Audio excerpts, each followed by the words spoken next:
एखादी गोष्ट जवळ असेल तर आपण धिस वापरायचं. For example, this is pen. हा पेन आहे. एखादी गोष्ट लांब असेल तर आपण दॅट वापरायचं. For example, that is sun. तो सूर्य आहे. This is notebook. ही वही आहे. That is moon. तो चंद्र आहे. This is book. हे पुस्तक आहे. That is tree. ते झाड आहे. This is duster. हे डस्टर आहे.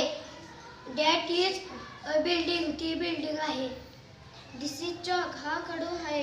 That is school. ती शाळा आहे. This is scale. ही पट्टी आहे. It is temple. ती मंदिर आहे. ते मंदिर आहे. ते मंदिर आहे. This is compass. हा कंपास आहे. That is sky. ते आकाश आहे.